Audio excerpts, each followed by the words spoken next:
I'm like, sorry, babe, you got 2 more months. I'm sorry. Yeah. Like, I don't know what to Those do. last 2 months, you're just like moral support because it's like Yeah, uncomfortable. You just want to be she done. she she almost smacked the crap out of me today. I'm like, well, okay. I mean, I don't know how you feel, but I'm here for you. Today I've been Oh decorating man. for Christmas. Oh, word? You're an early bird? Normally, I'm like Thanksgiving time is when I start Yes. decorating.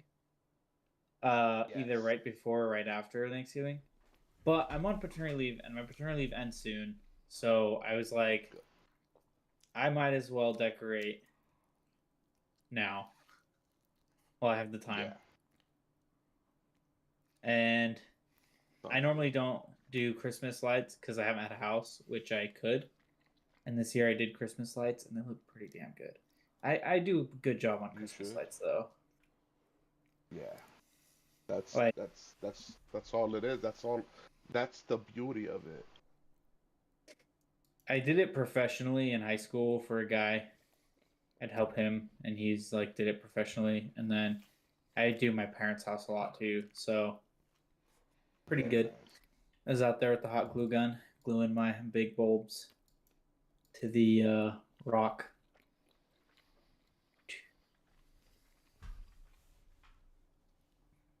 Very sweet. Oh, no wonder. Crap didn't charge.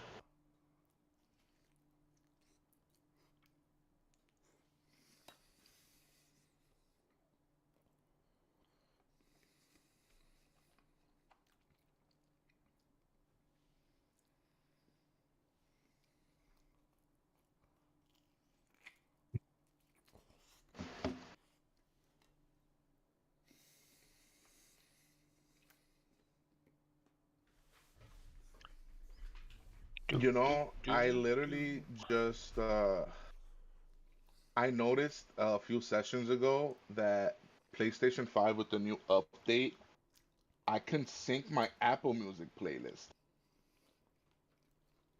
which is fantastic. Because since I use PlayStation 5 for the Discord now, I can listen to my music while I play, like my ambient D&D music that I use. Sweet.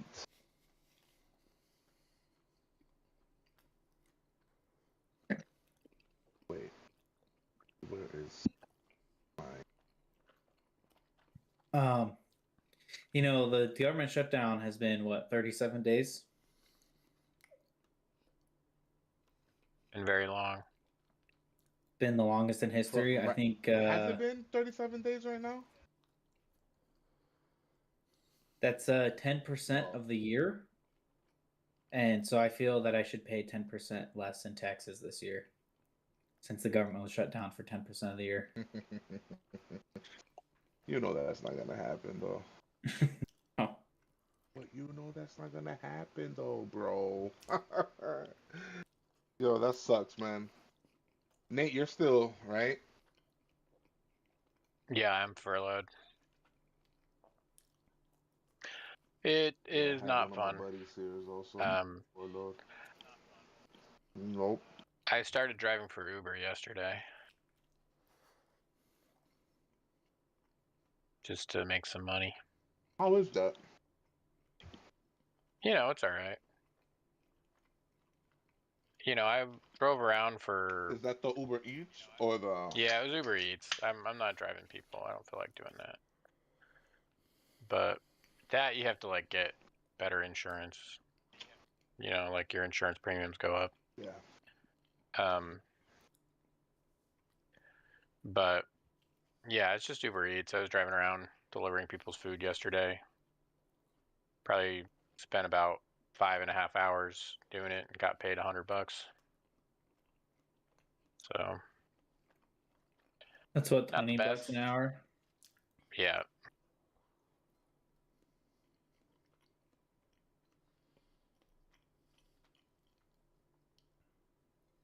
Yeah, it's like I don't know, there's probably Yeah, better ways to do it. that Like sucks. I'm kind of learning it, but like Like if you like go during peak hours, they do like a promotion that's like, we'll pay you like $17.50 an hour and you get to keep your tips. So instead of doing like however much you get paid per fare, they like guarantee a rate of $17.50 an hour. And then like yesterday they were like, if you do 10 deliveries and they don't add up to at least $95, we'll fill in the difference and pay you $95. So that's what actually happened, is like I didn't, after 10 deliveries, like quite have $95, and so they gave me like an additional 15, but then some tips came through, and so I ended up at like $101 for the day. But Yeah. I don't know, kind of sucks. Yeah.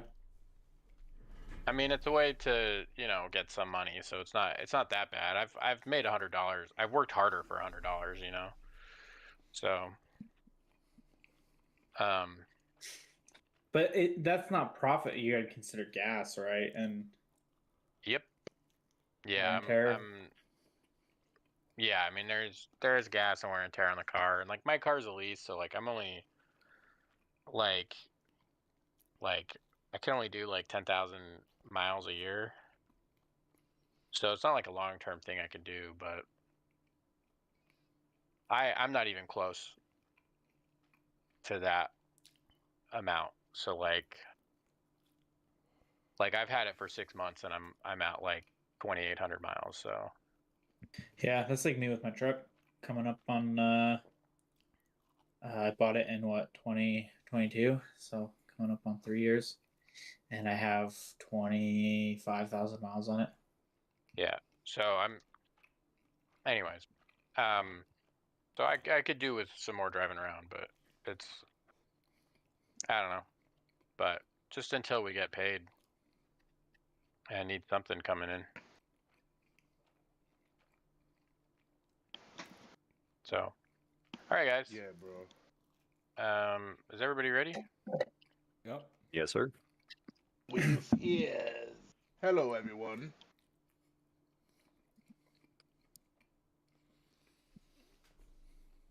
Okay.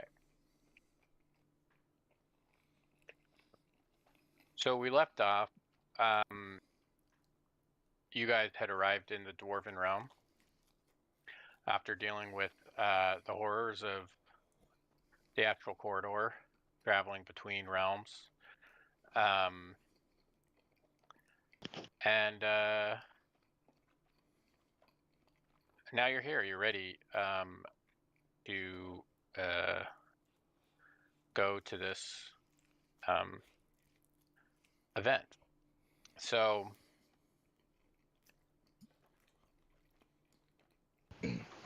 the event is in the main compound for the female clan, the known as the Hall of the Gilded Mother.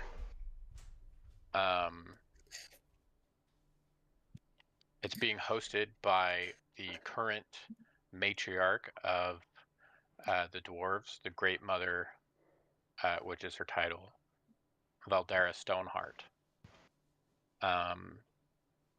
That's the invitation that you have.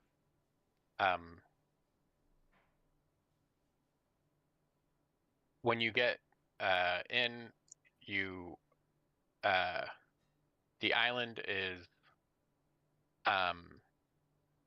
like I said, kind of a star-shaped island. It looks almost like the lines on the cliffs are like almost too straight for it to be like a natural land formation. But it is the shape of a star. And on one of the, I guess, vertices, or where the star, like the 2 points meet, on the inside, like the crook of the star, there's a cove where ships of all kinds are pulling in to be brought overland to the Hall of the Gilded Mother. You guys meet up with some people from Zan's outfit, and they help you guys get ready so you can, like look like dressed to the nines if you wish. So you have fine clothing that has been tailored to your fitting. Fjark, if you want like your beard, or if you have a beard, or your hair to be like in braids and beads, and uh like any fragrances. Bruggen and Bear, same thing. You want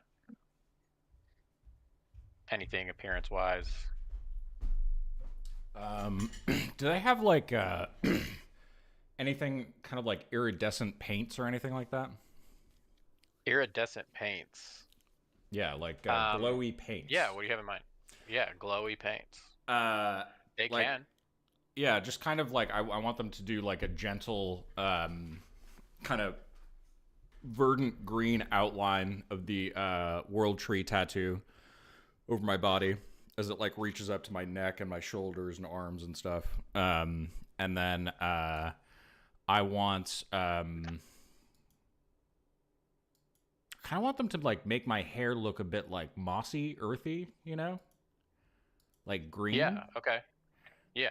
And I will whatever outfit they gave me, I'm tearing off the arms. Okay. Yeah. So you tear off the arms. You see like the tailor who just like, put it on and made sure that it all fit, sewed it all together, like winced at that. And yeah, they sort of add extra iridescent body paint. And they're like, look, this is, I mean, you may have to wipe this off. Well, I mean, I don't know. This is going to be tough, but this basically glows in the dark. Oh. So if you're trying to sneak around, just keep that in mind. If you wipe it off, then when you come back, you'll have wiped it off, and you'll have to come up with an excuse. Because remember, you're leaving the party, doing your thieving. Hopefully, you don't trigger any traps or alarms, and you come back to the party as if nothing happened. I will dance a little bit and tell them the sweat got it off. It's fine. Okay. So they do that. So yeah, it glows in the dark.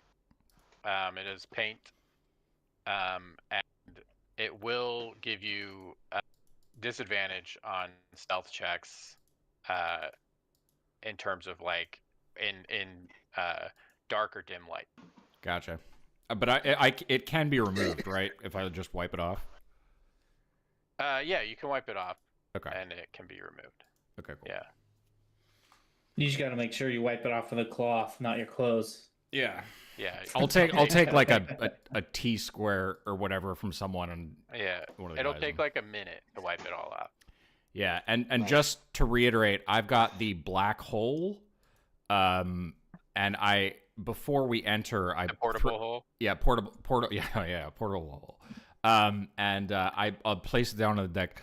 Listen, this is where we will be storing our weaponry, things like this. So kind of like unfold it and then let it fly in the air, and as it kind of flats down, it stops looking like a cloth and just looks like a straight up hole, and he'll chuck all his weapons in there. Nice. So they'll be checking for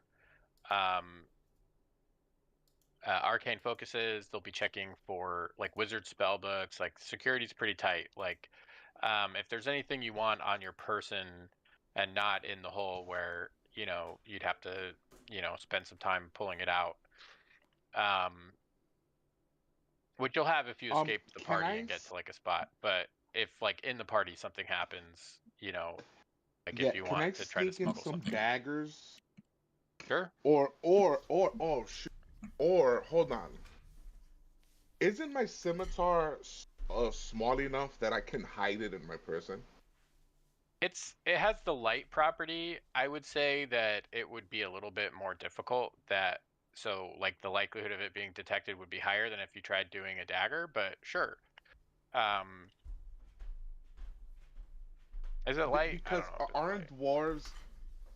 Hmm. I don't know. I kind of wanna get my. I kind of wanna bring in my scimitar, cause I can.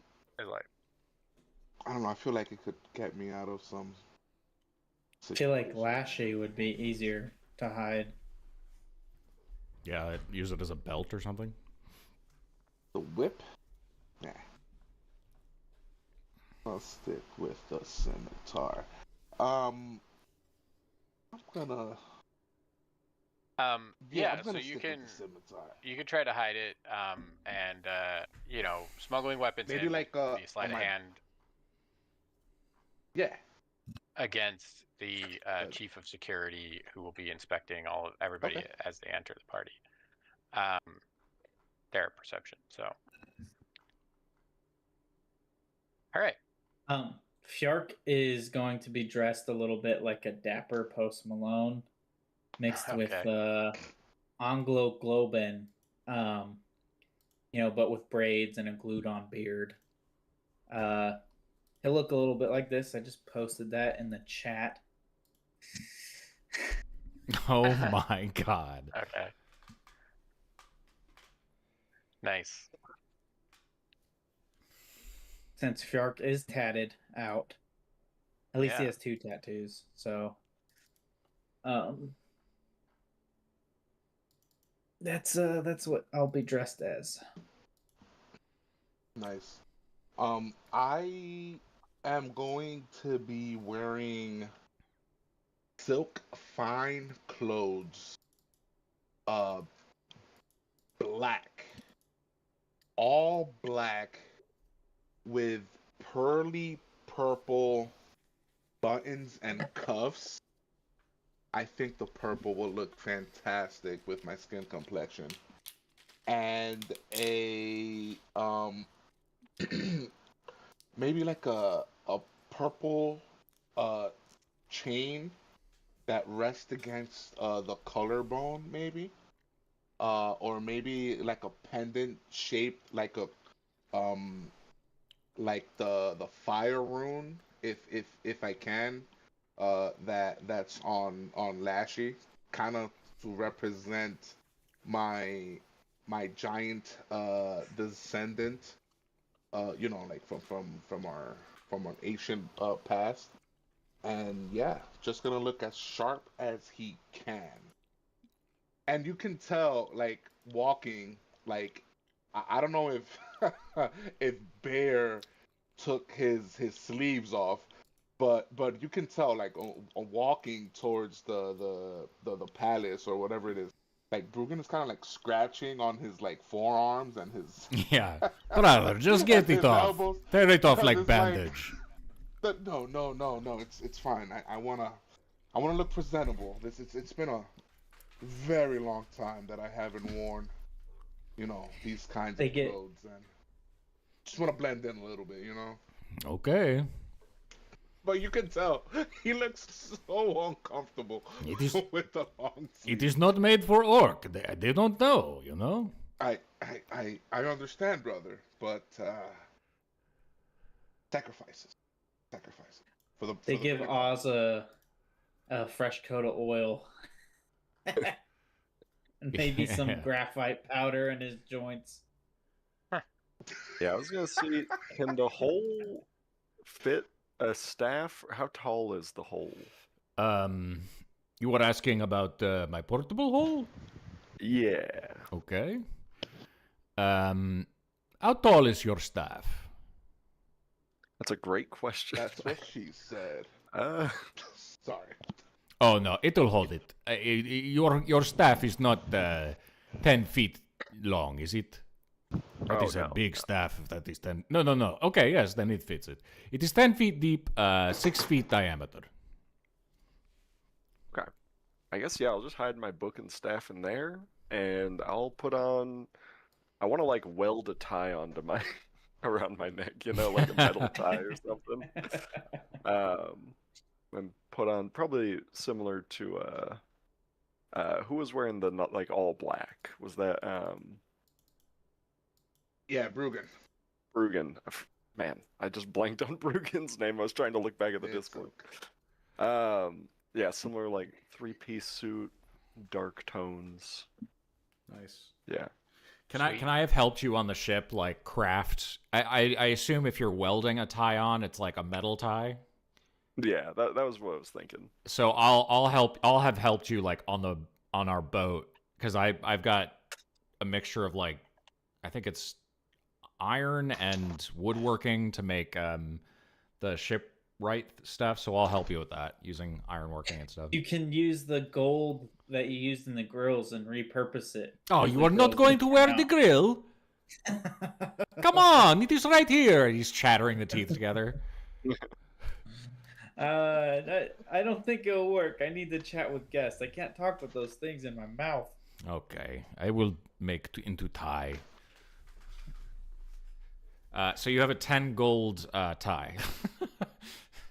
Sweet. And also, Nate, can I keep or would they consider this a weapon, the Mistral Mantle? You can keep the Mistral Mantle on. Yeah, that's fine. Okay, cool. What about like necklaces, even if they're magical? Things like Yeah, that. anything like any like equipment, as long like it doesn't as long as it doesn't have like a like offensive purpose. So like if you had like a necklace of fireballs, they wouldn't let that through. But like if you have like an amulet of health or something like that, then that's fine. So like it depends on the item. So just ask me if there's a specific item. Well, okay. So there's a couple things I normally have equipped, which is the Eldritch Insignia of Claws, which is like I'm assuming like a necklace or I don't know, medallion. Yeah. I thought it was a tattoo. And then no, that's the Eldritch Claw tattoo. Oh, I gotcha, have two things of claws that add to my unarmed attacks. And then Belt of Hill Giant Strength.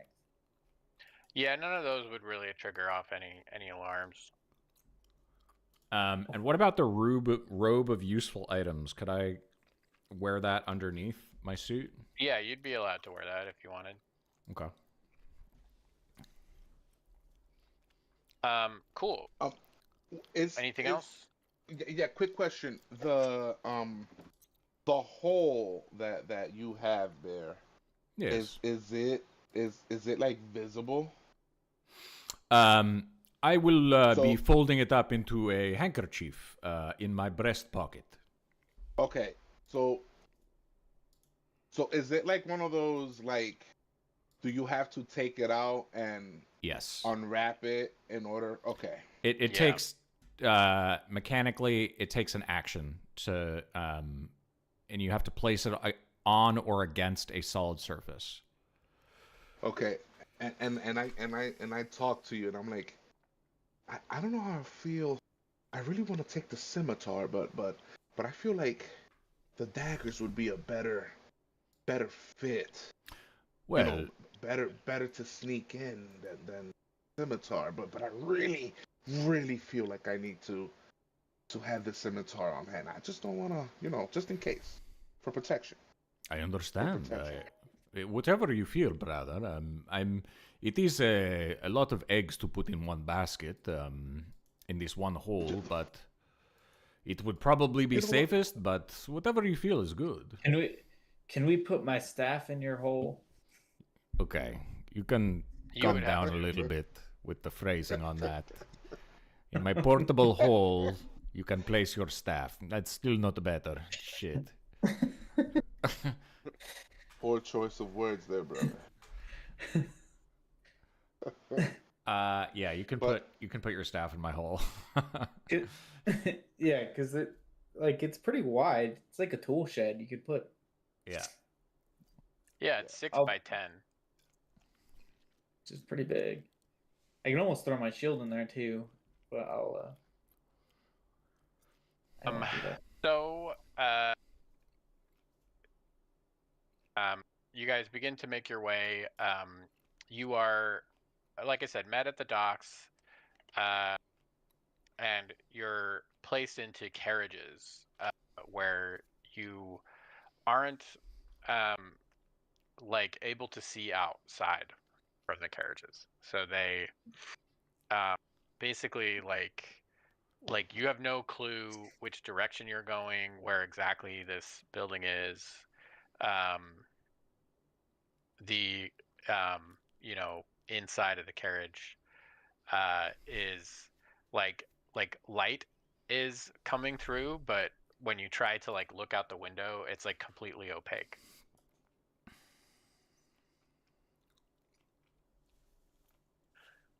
It's like frosted. Yeah, basically. But you can't even really make like shapes out of like any landmarks or anything in particular. It's just like kind of like a, dull Does light it seem like from the they sun. did that so that we can't gather our bearings? Is it like a purposely, or is it more? Yeah, Of this a seems like a choice? security measure. Like everybody, Okay. like you see other guests like getting off boats and stuff, and they're being brought into carriages as well. You guys are a big enough party to take up an entire carriage, but you see other groups like being like, oh, I guess we're sharing this carriage, So you guys are there. There's the five of you, um, four of you. Are those complimentary carriages that Yeah, take us to these are the? bringing you to the venue. So Okay. there are the four of you, and then there is one more person in the carriage who is a dwarven woman. She's in like full plate, and she's not really talking. She's just there to like guard the carriage and to keep an eye on you guys. Greetings, young woman. My name is Bear, and this is my friend Fjark. Huh? She nods and she says, like she nods and she looks at you and just says, brother, which is Sister? just like a title that like dwarves call each other brother, sister, mother, father. Those are just titles that you carry.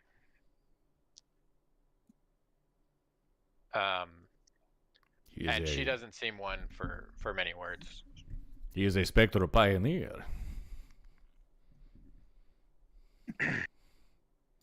And she goes, yep. And you see her like pull out a tin. She like puts in like something in her mouth. She just like starts, Oh, it's in. It's not working. Zin. It's in from your tin. You come here often? Nice. You? This is my first time. Yeah. No shit. This is my first time. She's like, Kind look, of I'm whisper just. to Bear. She's like, I'm on carriage duty, Talking. but I'll report anything suspicious I see to the captain. She's I gonna be see. there. So carriage duty seems like not bad. Do you like it? It's a living, Do you live here, or do they just call you in from You ask a wherever? lot of questions.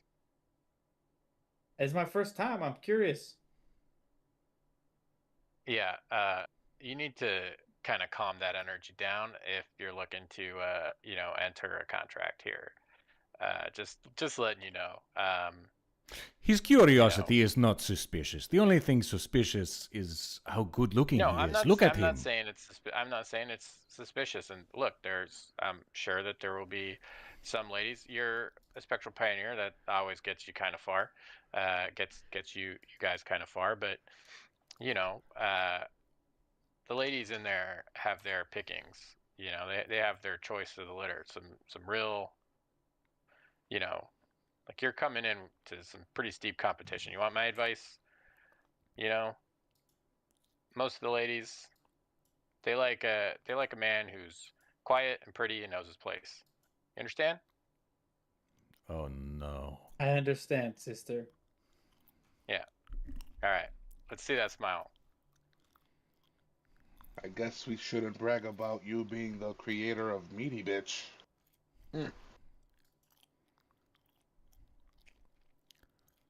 Bear Kind of Bear say will that like out, not specifically to anybody, but just kind of saying it out loud.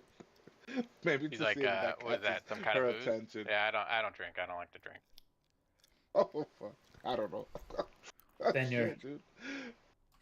you're missing out on God's apology for making us sentient. No, Roll. sister. I am not. Roll what? Roll like a persuasion on that. That was a funny one-liner.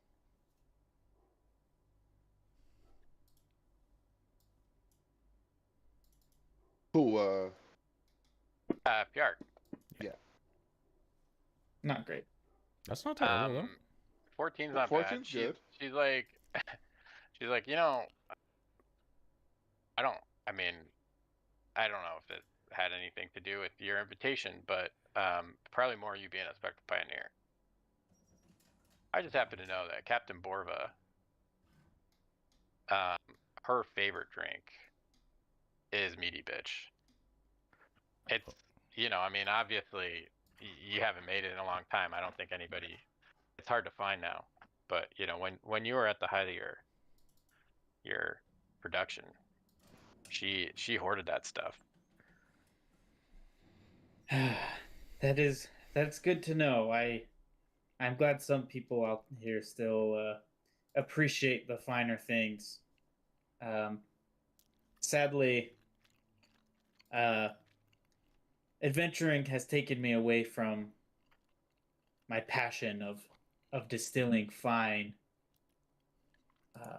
drinks and booze. Do you have any? You still have some? Maybe some you've kept in reserve? Sadly, I do not. But I could always make a private batch for those who request. Oh, damn. Well, if you ever do, let me know, because that would I'm trying to get promoted, so that would be I in see.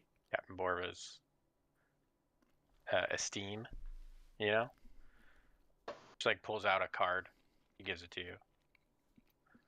It's got some crystal, like contact information on atomic crystal, so you could like potentially send her a message to let her know if you're doing a small batch. The trick that stays between you and I is the bees. Happy The bees? bees. Yes. How do you make a bee happy? They're bugs. You talk to them. He's like, all right, man. And she's like, that's ridiculous, but maybe you might be able to pull someone. I don't know. That's pretty funny, I guess. Stick to being funny. And as you guys pull in, she gets out, opens the door, and there's like another person there, and he's like a male dwarf dressed as like a servant, like a sort of he's like got the little horn, like a herald type of guy, and he's like presenting the. Did you guys come up with a name? Did you guys come up with a group name for your team? Oh God. Oh fuck, did we? I don't think you did. I gave some pretty good names last They're like time. the newest Spectral Pioneers, Bear and Bruggen Squall, Oscar Elmstone, and our guest of honor from this contingency, Fjark Regrold, unclanned. And The shit makers. proceed up the red carpet, you know, and wait in line to get through the door. You see a stern dwarven woman overseeing entry into the place. She's patting people down, checking things at the door, you know, kind of like a coat check, but for people's weapons and other magical items and things like that. And her name is Captain Borva. She's big, has, you know, she's in like full plate armor, has, you know, sort of twin braids off the side of her head. And you know, some scars. She's built like, you know, you wouldn't even like, she's tall for a dwarf. You wouldn't even really like, you know, um, like like be surprised if like, you know, if she was like in disguise, like if she said that she wasn't a dwarf, like you would maybe believe her. Like maybe a human or an orc, like a small orc woman. She's buff though, like built like a brick shit house. Yeah, yeah. And you know, she's sort of making people go through, but the line kind of takes a while. And you get to the front, and she's like, all right, all weapons to be checked here. We'll give you a number. You'll come back when you leave and check those things out, unless you don't leave. By which time you'll be royally fucked if you're not leaving on time, or if there's a reason for us to detain you. And she says, so, I forgot she has it. She has like a, she's like, so, do comply with my directives. And she begins to like pat you down. Bruggen, you're trying to smuggle in your scimitar. Is that? So roll sleight of hand. Yeah, I'm trying. Well, try while to... she's patting down Bruggen, I will try to talk to her. Maybe distract her a little bit. Ooh, that was almost a 20. Yeah, you wanna try to distract her? Yeah, I'll say her name's Captain Borla. Borgle? Borva, Borva. Borva? Yeah. I say, Captain Borva, I heard that you like meaty bitch. As it happens, I am the proprietor of Meaty Bitch. She's like, I know you who you are, and you broke my heart when you stopped making it. Well, can you blame me? The call to adventure was too strong, but if you'd like, I would be willing to make a private batch. Roll like a performance or something to like, because you're trying to distract her. This will give her disadvantage, so I'll make her roll again. Oh, okay. Tell her about Honey Dick. Like, go hear Bruggen say, "Ooh, tell her about Honey Dick." Remember, like that was. Yo, this guy crits. And I will tell you, in my spare time, I have been working on a special brew that's very savory. It's called Honey Dick. Very good. I might send you a couple bottles of that meat as well, and when I make a private batch, if you so request. She says, like so flat tone, but like you realize that maybe she's like, this is as much emotion as she can give you, and she says, that is the most great news I have ever heard in my life. See me in the party and talk to me so I can get details. Of course. Oh, what's her name? Be my pleasure. Captain what? Captain Borva. You're so lucky, dude, because she beat your sleight of hand. I know, I saw the 25, dude. Yeah. So Borva. She is, she says, okay, they can go through there. They're clean. Next. And you guys enter a grand hall. And, you know, this is, I don't have a map. I don't have maps. I've been really struggling That's okay. lately because trying to find maps it's like all AI slop, and like nothing really fits like my vision. So uh, you are in like think of just a great ballroom as you enter. There are doors. There's sort of like an upper and a lower level. So like the upper level has some seating. Um, think like sort of standing tables, some lounging things. Like there's like a wooden like ornately carved wooden banister um, around that top level.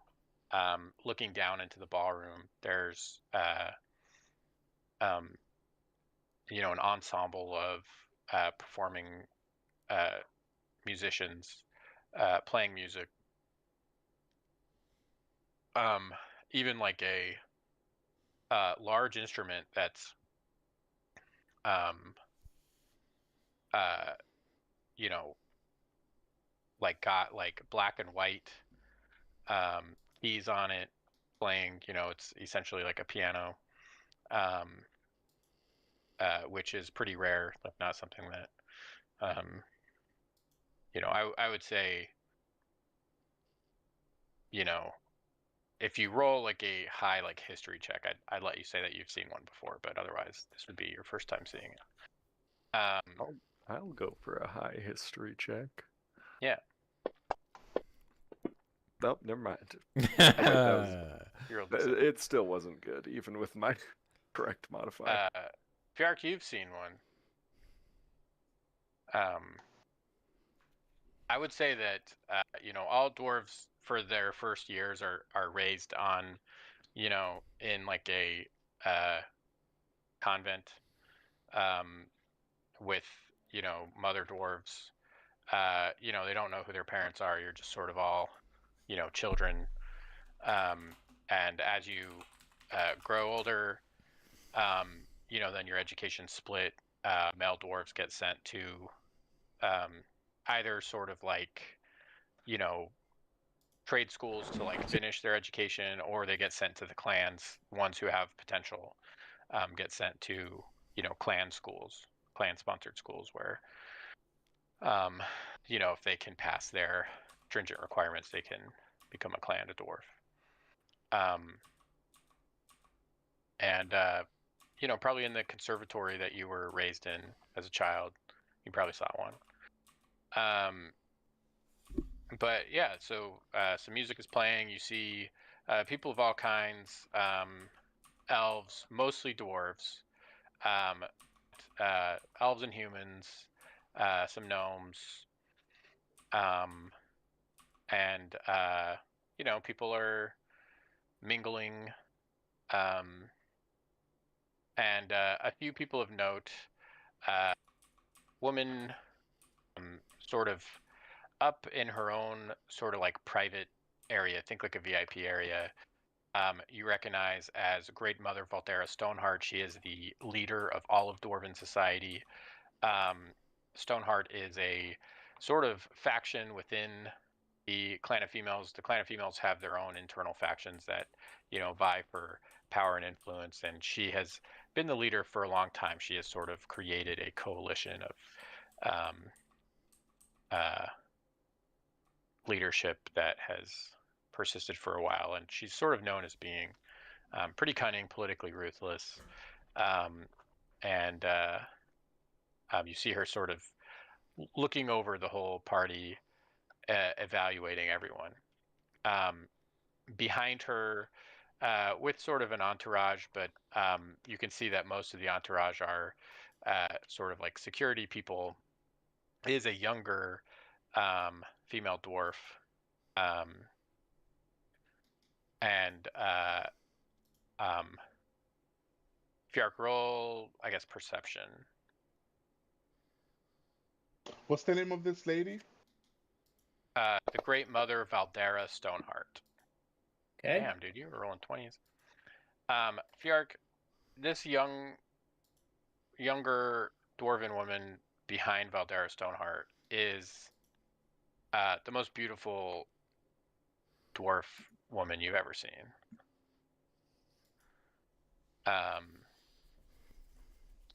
I'll let you decide what those beauty standards are for you, but or for your character. But she is sitting, and you can see that she wishes to mingle, but seems like she is sort of being kept up there on her own, and is looking around to like try to find people who she thinks are interesting, like, you know, as she's talking to other people who are keeping her company.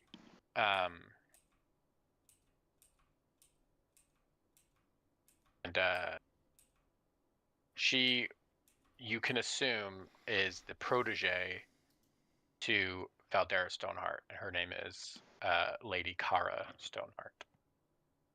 Would I know that her name is Lady Kara? You would suspect that that's who it is because, you know, she's like sort of famous among dwarven society. Like if you keep track of like dwarven news and stuff, like she's, you know, been sort of groomed by Great Mother Valdera Stoneheart to like potentially succeed her eventually. Like she's, you know, helped negotiate trade deals and, you know, things like that already at a you know, relatively young, from a young age. Like she's been sort of being groomed to take on this, you know, role, even though like technically it's supposed to be something that's like elected and whatever. But so some people, you know, think what she's doing with Lady Kara is, you know, That not, makes sense. yeah. So,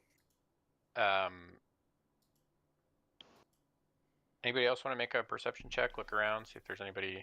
Those are sort of the people of interest that you see initially. Yeah, I'm gonna make a perception check because I'm just trying to. Ooh, that sucks. Um, just trying to scope the lay of the land. Possible people that I can talk to mingle with, to get information about the vault. And Yeah, I'm also trying to, yeah, try to, well, because we don't know anything, right? We don't know. We have no idea, like, the layout of the land, right? right. You need to figure out some things about.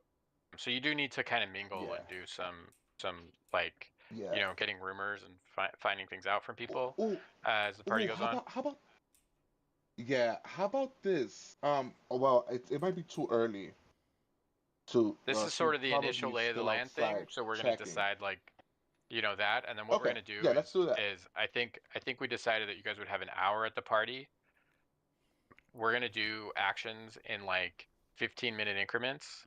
So like mingling, Okay, getting information, deciding, you know, what to okay, do next. So you'll have basically 4 rounds of initiative to like okay. do things and get information before it'll be kind of time to make your move, which is creating some kind of distraction to get out of the party. Sounds good. Swap That places sounds with good. the Yeah. people who are ready to disguise themselves as you.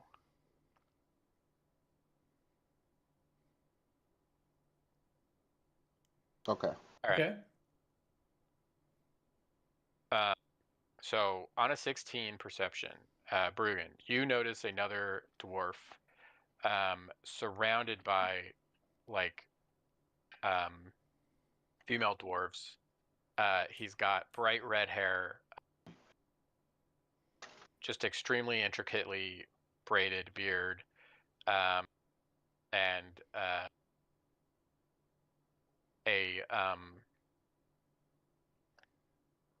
you know, like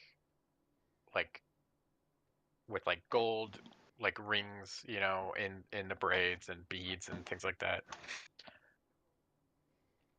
And you know, he's kind of actually like skinny for a dwarf, and like, if it can be said, like more hairy than a dwarf like would like like than you even like. He's like the hairiest dwarf you've ever seen. You know, like even like down to like the tops of his hands. You know, you can see like, Yeah. but like it's all just like very like well groomed. He's surrounded by female dwarves. So he's like a person of interest at the party. Oz or Okay. Bear, do you want to roll anything just for the initial lay of the land? This doesn't count. Like we'll do 4 rounds of initiative to see who you guys want to target. I'm Or- going, instead of trying to target someone specifically, I'm going to try and cast a large net. He's kind of been curious about these tattoos. He hasn't really gotten a huge amount of information. So he's put them out on display a little bit on his arms, and you know, he's got like the finery on, but it's like opened at the chest, so it's like the tattoos are a little visible.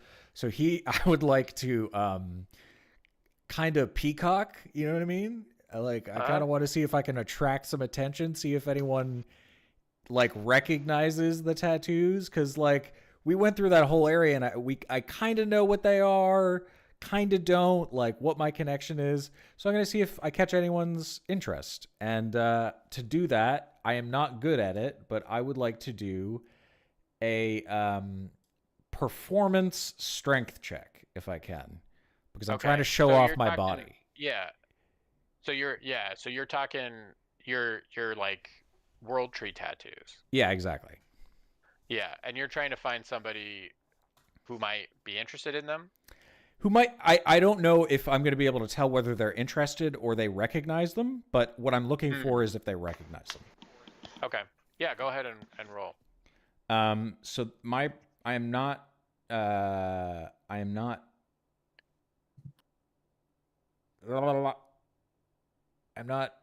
what the fuck's the word? Proficient, yeah. I'm not proficient with performance, but can I make it a strength performance check? Because I'm trying to show off my body. You flexing, baby? Yeah. Is that what you're doing? Yeah. I'm just out on the floor flexing, dude. Is that something I can do, Nate? Yeah. Okay, cool. Go ahead. Oh no, that shouldn't be with advantage. Okay. Is it because you're raging? Yeah. Okay. Seems pretty good. The brothers roll 16. You see somebody sort of notice you and is like waving you over. So for like the first round, like this person wants to talk. Okay. You recognize her from the Giant's Codex dossier. A halfling wizard woman. Oh, that's right. Named Blonda Breathwaite. Would that be in? It should be in the story section. Oh, right, because there were the different people we could go visit, and we chose the one gnomish guy. And then he turned. Yeah, he became an evil dude, dude. We weren't able to save him. Oh, I forgot about that. Oh. Ooh. Okay. There's giant runes in their heavily protected territory. Okay, cool. All right, I go and talk to her. All right, so that's what you'll be doing. Yeah. First round. Oz, you want to do anything? See if there's anybody you want to talk to. I feel like the only people I'm going to be good at talking to are like the boring people. Do I notice any like boring, stuffy people? You know what I'm talking about? Yeah, you definitely notice some boring, stuffy people. I wanna infiltrate their group and just kind of like moose. I could roll like, I was thinking history or arcana to just kind of like be like, ah yes, Yeah, so they are standing around a tapestry, and this will be your first thing. So we're gonna start with so you see some people standing around a like large tapestry on one side of the hallway. They're just very stuffy people. Oh, dang it. So we're gonna have everybody roll initiative. Derivative. Bullshit. Bullshit. Okay. Now this I love. Oh my gosh. Oh wait, initiative. Really? Oh, There we go. Generally speaking, you guys are rolling Okay. pretty high. Okay, so top of the round is Oz. Okay, Oz. So you walk up to this group of just very stuffy looking people, and they're admiring a tapestry. So and the tapestry is sort of like really intricately woven, showing like it looks like it's like from the clan of females history. So go ahead and roll a history or religion check. let's see. They're the same for me. I'll do religion because I had bad luck on the history check. Ooh. Yeah, 27. So this depicts like the history where, after the Snow White syndrome descended upon the people, it was sort of anarchy, and there were warring clans of males who, it's pretty dark ages. Like we're like fighting over, control of female dwarves in some pretty bad ways, and one um, uh, dwarf, um, you know, couldn't stand uh, the treatment of the women and helped raise an army of female dwarves that were able to subjugate um, the rest of them through, you know, guerrilla tactics and things like that, and ultimately, created a system uh, where you know like dwarven males like desire for competition and whatnot was sort of funneled into more constructive endeavors, and um, they've created the current system of dwarven society, and um, part of it is like sort of in like symbology and things like that. And so like a big part of it is like, the dwarven clan, like the clan of females like are depicted as like the moon.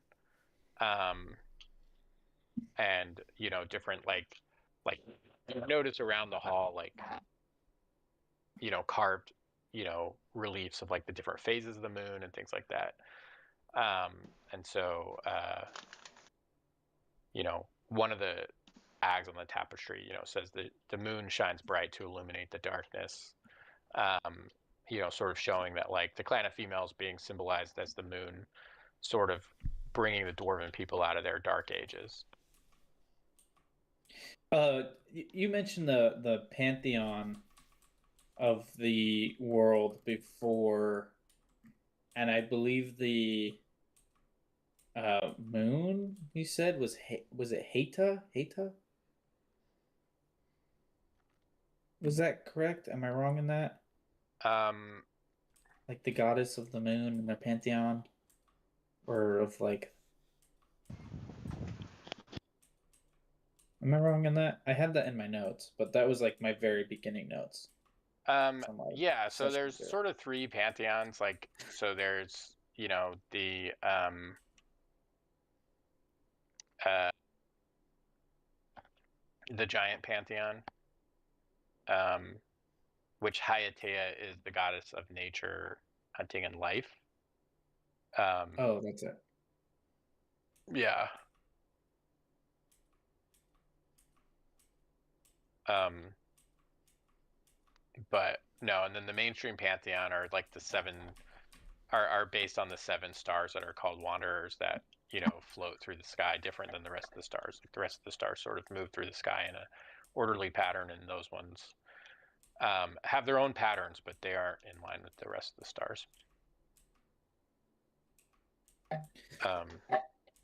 But no, there's nothing like tied to the moon. It is something though that like one thing about the moon, which is that in the Thamic Expanse, like everybody you know, like the moon is the same in all the realms,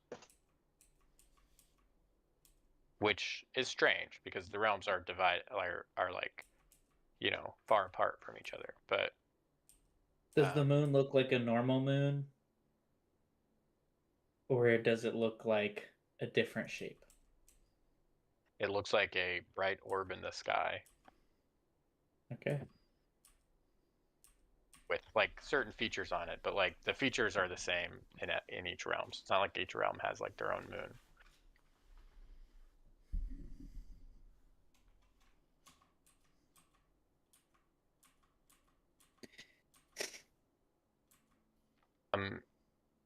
All right, so that's Oz. You get that interesting history on the clan of the females, and you know, one of the stodgy people is like, oh yes, you know, these clan of female dwarves, they're obsessed with this moon symbology. It's on everything. I wouldn't even be surprised if, you know, I don't know, they had, you know, like that it's just something that, you know, they place everywhere. Yes, well, this will be me, like, butting into the conversation. I'll be like, well, you know, it's very important to their rich history. You know, I know the period that this piece is from. It's quite a wonderful thing. Anywho, how are you all doing tonight? They look at you like, oh, well, thank you. So go on. What era is this from? Where would you date this? And then, you know, the conversation carries on, and, you know, Yeah. for 15 minutes. I think Bruggen, you're next. Yes. I see bright red hair, skinny dwarf, Uh-huh. surrounded by how many female dwarves is he surrounded by? Like Uh, you 8 to said a 10. few, right? Yeah, he's Wow. absolutely mobbed. And okay. Um, so yo, I'm just gonna do this because fuck it, it's Bruggen. I'm just gonna go up, and as I approach, I'm gonna I don't know how loud it is, but I'm gonna get close and I'm gonna say, ladies, forgive me for interrupting, but I was told this part of the room held the most captivating company, and clearly the rules were true. You all serve around these parts here, or you make the poor man sweat? You're charming, as one can be. Um, you see this man, and he looks at you. Go ahead and roll, yeah, persuasion. Okay. Okay. Okay. Nice. Um, and he's like, I'm sorry, my dears, but I must take a break. I need to discuss some business with this uh, gentleman. And he stands up from his seat where they were all kind of crowding him, trying to, like, you know, like offer him gifts and whatnot, and he kind of grabs you by the arm, and you know, uh, pulls you away into, like, Mm-hmm. you know, a like more private area, you know, where he's like not completely surrounded by them. And he says, "Thank you for Okay. giving me an out. I was drowning there. Not that I don't love the company of beautiful women, but, you know, sometimes, ugh, it's too much. How can I help you?" I understand. Well, I mean, I saw I suppose we a haven't introduced fellow. ourselves. I am Horatio Redcrown, No, uh, clan leader of Horatio. One clan of second. Red Crown. We are a minor clan, but I hope to change that one day.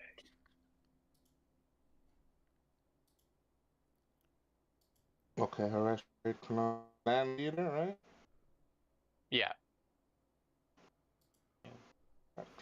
Is Lou Um, roboting for anyone else? Rugen. He's roboting for me. Yeah, I can't. It's hard to hear you, Louis. Is it only us, or is he also? He's Hold kind of on. roboting a little bit for me, Now. but it hasn't been too bad. Is it bad? Is it?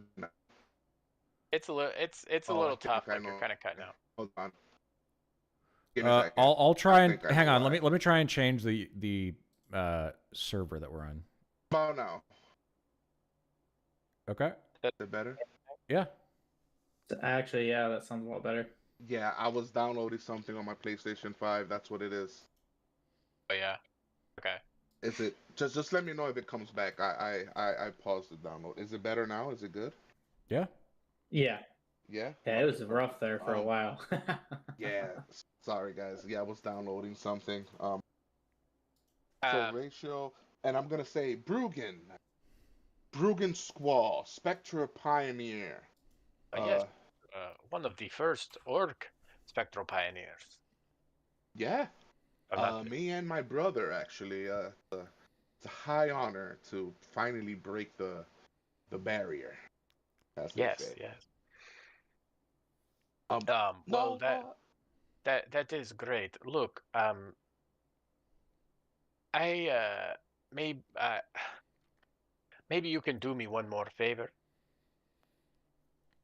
Okay. He says, Shoot. Depends on what it is. look, my clan, we are in, let's say, the private security space. You know, that is how I got my, uh, um, that is what I like to do. Um, Unfortunately, I am also what they know in the dwarfish society as a father of daughters. Um, every woman I have lain with, uh, every female dwarf that I have lain with, has conceived a female. Uh, Hmm. Something about I don't know, something I add to the mix that um, makes me highly sought after. But I have a woman that I love, and I just Ooh. I don't know. I just I don't even know what I could give you. Uh, what are you here for?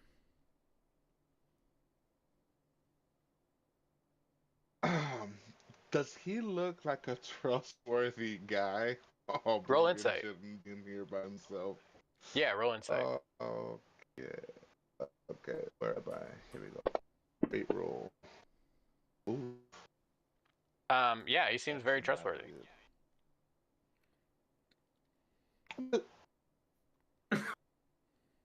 It's funny that you ask. You see, I hear whispers in a place that only the third view gets to see, and I kind of, like widen my eyes there. You hear whispers of what? Oh, so I hear rumors. Maybe you know better rumors than most. Hmm? He says, well, Oh, he says, I know things about the clan of females, certainly. I don't want to brag, but I've spent my fair share of time on this island. I am probably the yeah. most prolific living father. Um, I know if I have fathered at least 35 daughters. Wow. Well, you must be doing something right. Every single one, no sons. Am I right? Um, what they I mean, tell have you? I mean, it seems like you want a son, huh? me. Have you tried? I want, I want a.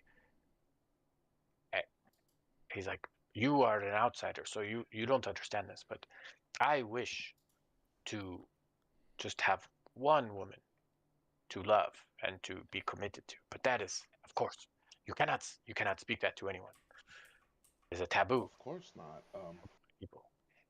Um, you you and my friend Fjork share a lot in common, you know? Maybe you two should have a chat today.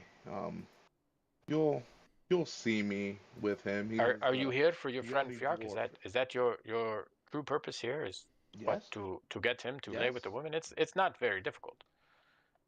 yes. Oh, is it not? Because If I you mean, are a on our man way over of here, some he tried achievement, so hard. then dwarven women Yeah. can, you know, Ooh, um, ooh. Maybe we can help each other out, huh? is that what you are here for? Well, yeah. I mean, maybe you can, you know, kind of go over there and kind of, like mingle with him as if you're old pals, and maybe some of your entourage can, move over to his side and, just tell me about this woman that you love. Maybe I can make some arrangements. Is she in here in this party? Ah, yes. Him glance meaningfully across the hallway to Captain Borva, who is standing overlooking the whole thing, stern, um, and Uh, stone cold faced, like just no emotion. Captain Vorva? What a catch. He says, he says, I adore that woman. She is all business. We worked together on some matters of physical security around here. Just, I, just, I helped establish some security features for the vault, uh, the legendary vault, Oh, uh, and I just, she was my, um, I suppose you could say, warden during my time of um, somewhat involuntary work that I did for them. Um, I was ultimately paid with multiple uh, maternity contracts, but um, she was my true aim, and she has not taken a single contract, and I wish to break uh, that wall down, but not just in a contract. I wish to have her, yeah. for her to have me. You understand? Tell me, Horatio. I do. Tell me, Horatio, Red Crown. Do you believe in destiny? He says, "Of course, I would not be in the position I am were it not for the fates blessing me in the ways that they have, but also cursing me, you know." Well, the fate has blessed you yet again tonight, my brother. Um, I assume you know that Captain Vorva loves, loves, and adores Meaty Bitch. Oh, yes, that is true. Well, Do you have some? I've so happened. I can you one better. I don't know why I'm talking like he is. I guess Brugge is just kind of like going with the flow with the accents. Mm-hmm. Um, Bjork Redgrow is the say so creator of the Meaty Bitch. So So he is a competitor for her affections and attentions. Is that what you are telling me? Your companion, no, no, your teammate, no, is my rival? no, no, no. On the contrary, um, if you mingle with him, no, sorry, scratch. I can actually work. We could work together as in you know, kind of using him to persuade her to see you. If you catch my dream, my meaning, he will do it. Trust me, he will do it. He is such a great friend, good friend. If you like, if you like.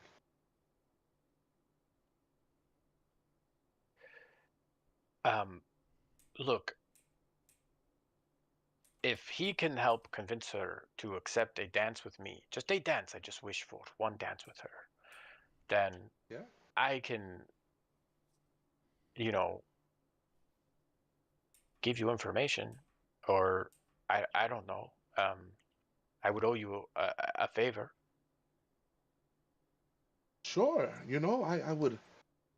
I mean, I know this might be too much, but I would love to see the vault. I mean, I've heard Well, I can't wonders take you about there, but this I can tell you vault. about it. I worked on some of the key security measures. Just, You you get know me a what? dance with Borva, and I will tell you everything I know. Deal. And I kind of get my hands to clasp wrist with him. Um, and he says, and now I must go back to my duties as father of daughters. And Of course, of course. he goes back to the crowd of women, and he's like, "Ladies, apologies for the delay. I am yours now once again." And he goes and sits down, and you can see sort of a sort of look of almost loneliness, as he's these women. All right, Yeah, Bear. yeah, yeah. Yes. You are going up to Blonda Breathwaite. She has waved you over, Okay. and she says, "You, Orcish friend, Yes. surprising to see one of you invited here. Not that I mean this is these are definitely new and exciting times. But I noticed your tattoo. I see Yes. that you were displaying it very prominently. Um, did you do that yourself? No, I was in the orc realm, and it ended up just happening. I went to a set of ruins, and I kind of was hoping that someone might recognize it and could tell me a little bit about it. It's You are Blonda Braith. Wait, so the dossier, actually, hang on, before I say that I might know yeah. her, let me do. Oh no, I don't remember her at all, dude. She says, look, you have encountered something in the giant ruins. Is that I can only assume if that is real. And she says, do you mind if I do something real quick? Depends on what you want to do. A spell on you. It would require me to touch the tattoo. I'm going to insight check her. Yeah. All right, I trust you. She says, excellent. And she pulls you to the side, and she casts like a spell. She pulls out a wand, not sure where, and from where she had that, she must have hidden that on her person as she came in, and she traces it along part of your tattoo, and it lights up. She holds up like a rune stone with like a giant rune on it, and she says, you're connected to the world tree.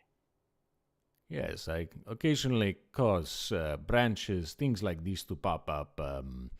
And sometimes I can help people get a little healthier or prevent some damage. It is like bark forms on their arms. It is strange. It feels natural to me, but I do not understand it. You see her like linger on the mantle as well, and she's like, and do you know what you have around your shoulders? He'll kind of stand straight, and it will billow as though it's going in the wind. Of course, I know exactly what this is. It has the magical ability to billow in the wind, even though there's no wind. So. I know. And she's like, she says, this is incredible. I have been seeking a way to get back to the giant's realm. As you know, it is locked off, and we're not even sure what's there, or we know from the records that it was seemingly destroyed. There is ability to observe the realms from long distances, and there is a massive tree that has sprouted up, spanning almost the entirety of the realm. It would be enormous. Which realm is this? The giant's realm. Oh, no one's been there, and I don't think anybody can get there. Well, I'm seeking a way to get there, and you, my friend, seem to hold some information. We No. should touch base after this. I agree. That is what I was going to suggest. I was going to say I cannot make any promises right now. I do not know you really. You do not look trustworthy, but I do not know if you look untrustworthy. I know nothing about you really. But when we depart, perhaps you would like to come with us to journey a little bit on our boat, or we can. Do you go back to Crescent City often? It's been a while, but look, I have business here. And she's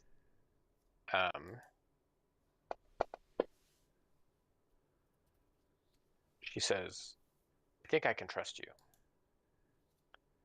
She says, I have been here in the Dwarven realm for quite a while, a number of weeks, trying to petition the Great Mother to allow me to explore some giant ruins on nearby, and they have ignored me. And I have recently found out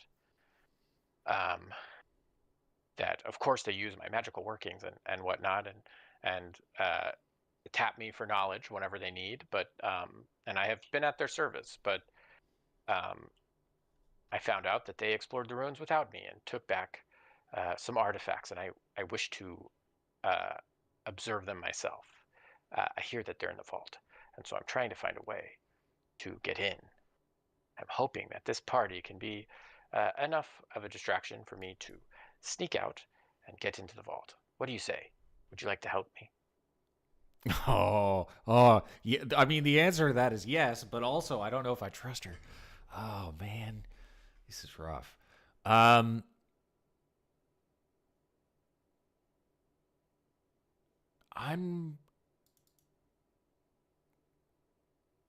okay.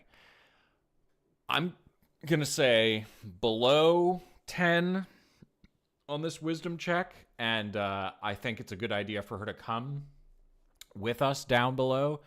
Above 10, I'm going to suggest that she meet us on our boat. Okay. Blonda, I hear what you are saying, and without saying much more, I believe perhaps when we depart, you might want to join us on our boat. She said, keep that in mind, and I will look you up. If you won't help me, then... No. I don't think you are understanding what I'm putting down. You just mentioned that you had a lot of interest in some of the artifacts from the giant ruin which are inside of the vault, correct? Yes. Perhaps it would be a good idea at the end of this party for you to come on our boat. Yes, but I must get in that vault. You need to understand. I have figured out one of the passages to the vault. I cannot figure out a way. What I need is the vault is what I've understood. From what I've understood, I can get to the vault. It's getting the vault open that is my problem. You see, I've come to learn that well, there's a specific set of requirements to be able to actually unlock the vault, and I don't wish to share them with you, but maybe you know them. Maybe if my endeavor is successful here, then I will meet you. I will look you up. How's that? Well, oh no. Oh God. I've got to make a critical decision, and Bear's too dumb to make a good one. Yes, you know what, actually? I believe I trust you. And he'll lean down further, and like he'll get on his knee, right? To talk to her, like directly into her ear. Listen, the reason I didn't want you to, I wanted you to come on our boat is that our plan is actually to get inside the vault right now, and then bring a bunch of the artifacts with us out onto the boat. That's why I was saying meet us on the boat when we have them, but it seems like you might have some information that could get us into the vault. Unfortunately, we have plans in place which would allow us to disappear from the party without being noticed. I don't think you have that same protection. Yes, you shouldn't worry about me. I can certainly create an illusion, convincing enough that can stay here. What uh, um, nobody will really miss me. I'm you know barely invited to this anyways. But what I have found, and I'm just waiting for a moment of weakness, is that the vault, the actual entrance to the vault, I know of some of the defense mechanisms up to the vault, but getting into the vault, what I've learned is that it is actually keyed to the blood of Great Mother Valdera Stoneheart herself. How do I get a sample of her blood? I have no clue, but I have been poring over this, trying to figure it out. Um, I mean, she's a great mother. I mean, if I wonder if perhaps we could find one of her descendants, but of course, that information is impossible to know. Okay. So we are looking for a descendant of the Great Mother. Or herself. We just need a sample of her blood. That is the key, is her blood. And I suspect, based on the magics that would be involved, that anyone of her blood, any descendant of hers. But how would we know the descendants? The clan of females is notoriously tight-lipped about whose parents are whose.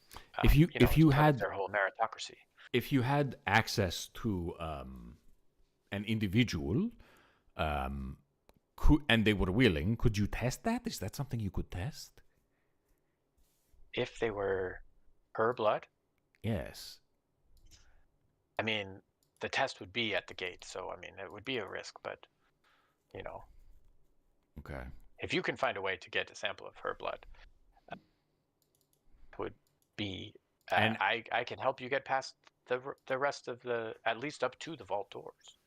Who knows what security measures lie inside? That would be the adventure, Yes, of course. I will turn around to look at where the Reverend Mother, what's the Superior Mother? Great Mother. Great Mother. Where the Great Mother is, and is she on a dais and surrounded by guards? She's kind of standing up in a VIP section. Captain Borva is standing down. It's sort of up a small little stairway, up into a raised platform. Up there is, her protege, Lady Cara Stoneheart, and her entourage. People are she's occasionally visiting with people, but mostly she's looking out over the place, and she's signaling people. It seems like she is sort of orchestrating pairings. She's sort of giving a go ahead to a young lady to make a overtures to a young dwarven male, that sort of thing. Okay. Okay. I will say at some point when we are departing, we may signal you to join us. Be prepared to cast your illusion and follow us wherever we go. All right? She says, yeah, as a mark of good faith, I'm going to tell you that the best way to get out, and she points in the direction where you wouldn't have noticed because it was cleverly situated, but it's a servant's entrance, and it's placed, the decor in this place is sort of placed in a way so as to not draw attention to that exit, but that's where a lot of servants are coming and going with food and drink and whatnot. So people at the party wouldn't notice, somebody leaving through that because it's not a very conspicuous entrance as others are, much more conspicuous. Okay. So she says, just in case that's helpful, but I'll keep an eye on you. And, all right. I will give you this signal, and he'll put 2 fingers up behind his back That will be the signal for you to join us. All right, I will watch out for that. And if I do not see that signal within the hour, I will be taking my leave of this party and finding some way to get in the vault, I suppose. All right. Well, I hope to see you soon. And good I luck, guess friend. I will go to let the smartest person in the party. I will go to whisper into Oscar Elmstone's ear all of the information I've just heard. Okay, great. Fjark, what are you doing for the first 15 minutes of the party? I don't know any of the stuff they've done, so I'm gonna go and talk to Lady Kara and the great mother. Yeah. So as you go to approach, Great Mother Valdera. As you go to approach, Captain Borva like pushes you back from like even getting up onto the dais that they're standing up on, and she's like, "Nope, only people who get to go up there are those who are invited." She's like, "I got my eye on you." Planless. Ah, but Captain Bovera, I was searching for you. You told me to find you. My name. Borva. Did I tell you to find me? Yes. You asked me to find you so we could get trade information, yes. So I could send you the private reserve of Meaty Bitch and Honey Dick. Meaty Bitch, Honey Dick. That's kind of a vulgar name, but I do actually. I am on the job. You cannot distract me here. Go ahead and roll a persuasion. This is a DC 12.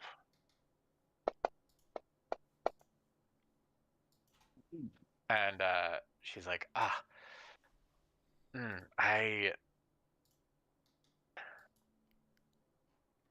yes. Okay. Well. So what do you need from me? What information do you need from me? If I can give you my contact information. And when will you have the batch ready? I really.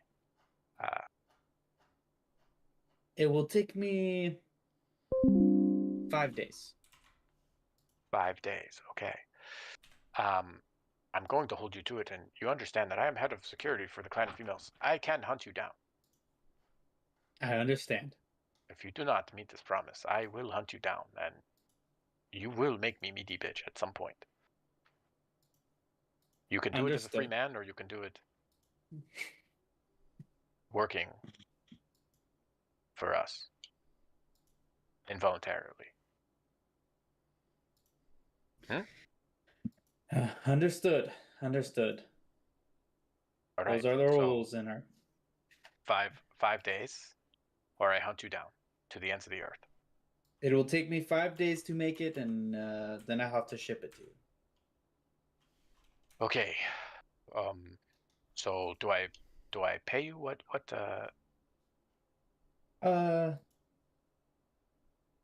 we can discuss payment later. I'll invoice you after it's made.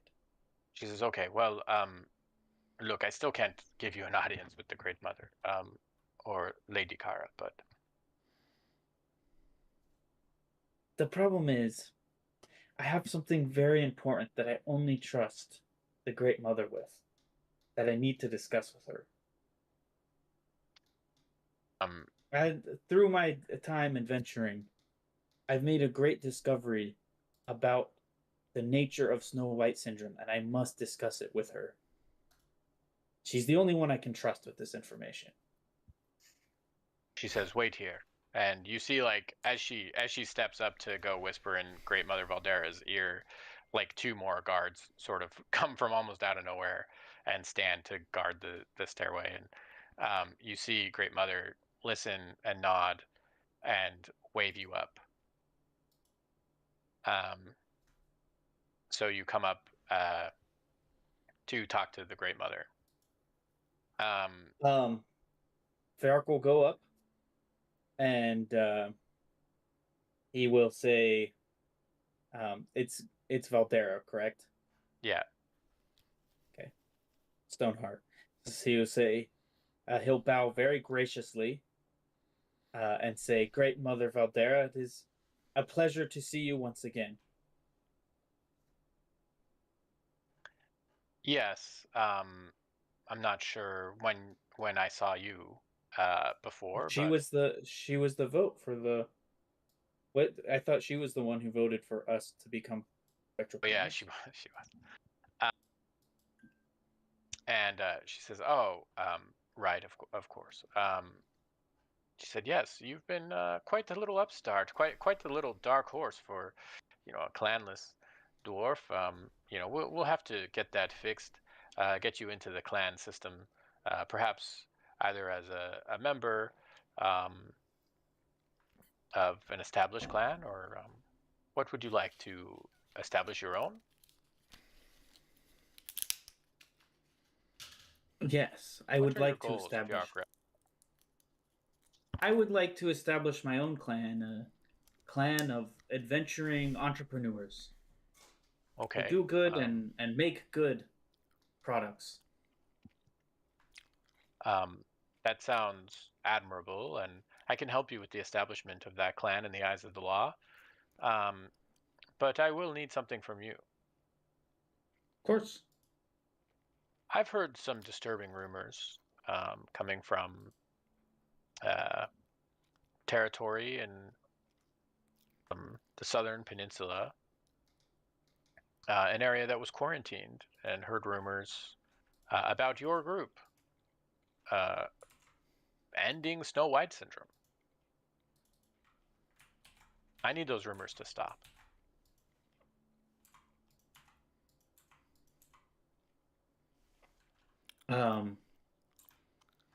But we Oh did. shit. She wants We to did stay in end Snow power. White syndrome.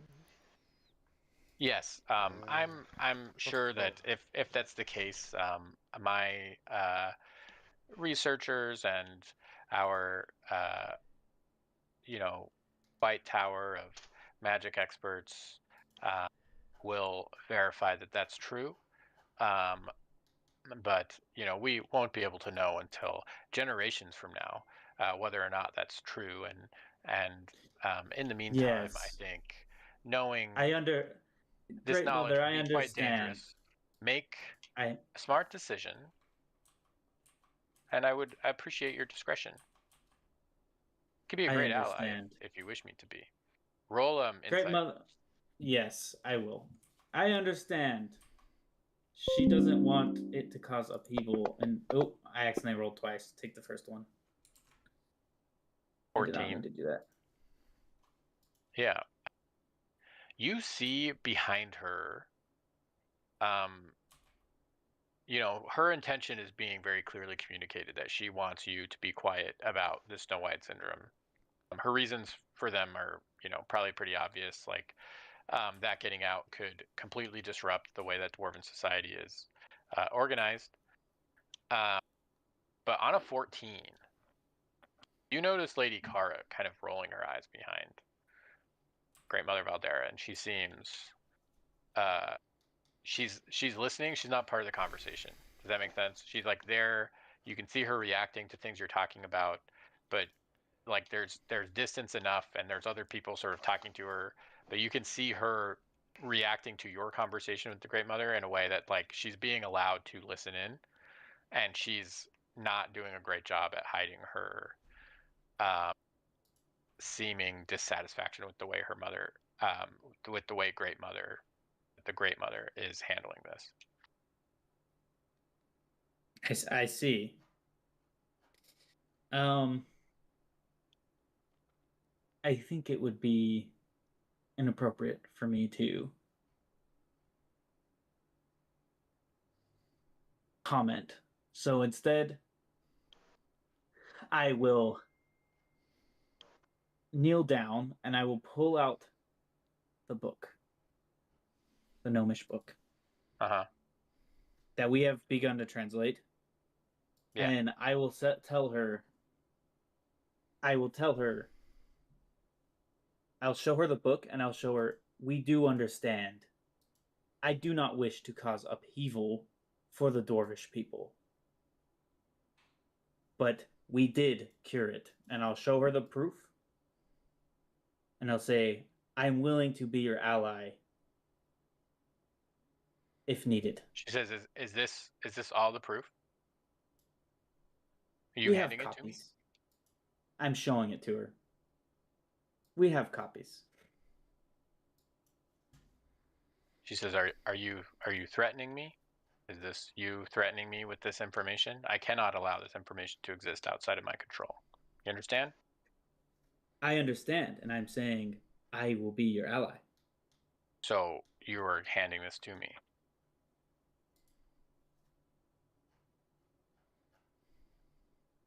I need you to swear discretion, and in exchange, I can reward you. What favor would you have of me? You wish for riches? You wish to be one of the great clans? It will take some time to legitimize you, but I can, pass down one of the other great clans and raise you up. The Red World clan. Would you like that?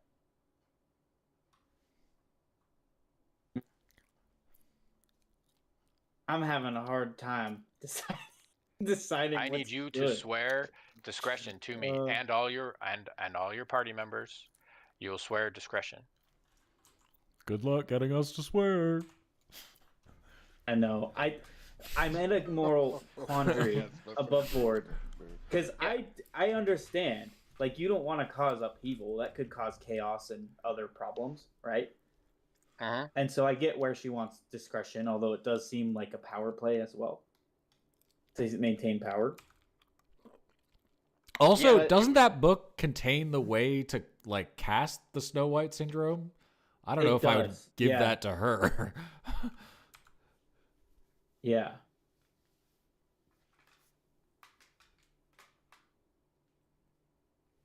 Tough. Yeah, so she's like, look, I mean, if you four and would swear an oath of discretion to me, that I'll let you keep the book and the evidence as long as you swear to do everything in your power to, preserve it from being disclosed to anyone else who doesn't know the secret. If you swear an oath to me on an oath stone, then I will be satisfied, and then I can grant you a boon of your choice from me, anything within my power. I will swear it. Of course. I would never Great. want Gather up your the dwarven companions, people and we to will fall pull into out the oath chaos. stone. And you understand what that means. If you violate this oath, this comes with dire consequences tied to the very nature, the weave of magic. You understand that? Yes, I understand that. Right. So, if you all swear over an oath stone that you will do everything in your power to prevent this information from getting out and to keep this confidence, to keep this secret about the Snow White syndrome being cured, then I will be satisfied enough with that. Mm. Upon penalty of your death, which is what the oath stone will enforce. If you violate that oath, you will face death. Not by me, by your breaking of the oath. You understand that? Yes. Above board, I want to make sure I don't want to influence your decision at all. Like, whatever you want to do, this is your place, man. It's whatever you want to do. Ah, dude. The thing is that she was the in favor vote with the human ambassador. She was the one. So she does have confidence in us, somewhat. I just don't know if she's evil or not. Or if it's just she doesn't want to cause chaos. Is it she doesn't want to cause chaos, or she wants to, just keep the status quo, which that might not be a bad thing. I don't know how Fjork has felt about the status quo. I mean, he is clanless. Yeah. I mean, and for the status quo, I think that's up to you to decide like how you feel about the current organization of Dwarvish society.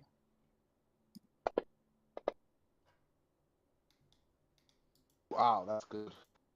You get the sense that for her, it's more about preventing chaos. You know Dwarvish history. You know how bad things were. Yeah. It's been hundreds of years since then, since the clan of females took over, but thousands of years, and they have at least 1.5, so 1,500 years, let's say, and they've overseen great development and prosperity, but like there is also great inequality in the society where clanless dwarves are left to hard labor jobs or banditry or signing up to fight um you know dangerous jobs, things like that, or adventuring, and they don't usually live very long. Clan dwarves have a lot more resources and connections, and they're able to um have some connection with female dwarves, but again, like loving relationships, like connect, like real, like how humans have marriage, or even elves, like, or orcs, like other societies have, like marriages that are for life. Like dwarves don't have that. Most dwarves don't really question it, but some do. And you can see her fighting against that, like, chaos that would ensue in their society. Yeah. But with the 23, there is a tinge of her maintaining power, but you think that her motives are Mostly like righteous. savage, but you can see her justifications. What's up? You need help? Yeah. Yeah. So I'll tell her, I'll say, Great Mother, you have trusted us as spectral pioneers. I will trust you. You have my sworn allegiance and my discretion. However, I cannot speak for my party. They may have a hard time swearing upon an oath stone. She says, well, I will call them up here, and then we can resolve this and then enjoy the rest of the party. So we're gonna go to the next 15 minutes, but she's gonna call all of you guys up to her stand, if if you allow it, Quinn. But for now, I'm gonna take 5. I gotta walk my dog, so Okay. Yes. give me just 1 minute. 5 minutes. Take a pee break, whatever. 5 minutes. Okay, cool. Okay.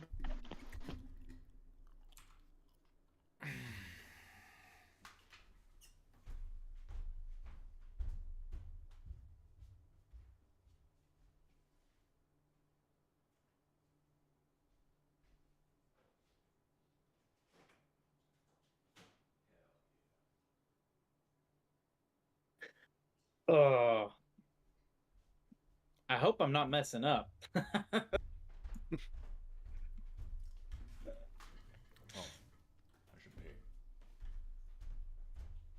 My thought is, as Fjork, like, I want to do my own clan. That's kind of always been the beginning motivation. So being able to do my own clan, be sick. But it could be a clan that makes things better for the clanless. Well, it seems like you live in an oppressive system that is maybe going to keep you down in some ways. Yeah. But would revealing that change anything? Which, like, could just cause No war idea. amongst the dwarven people. It's like, has anyone watched Rising of the Shield Hero? No. It's a pretty good anime. there's a hero who like thinks it's cool to be like this undercover agent guy, and he like basically usurps a king, but he doesn't think about the consequences, and so then it causes like a huge famine and people die, and the whole country is like goes a catastrophe, and the shield hero comes and obviously like tries to fix things. But it is kind of an interesting take in that show, is like things you think are just can sometimes lead to chaos and much worse conditions than had you just let things be.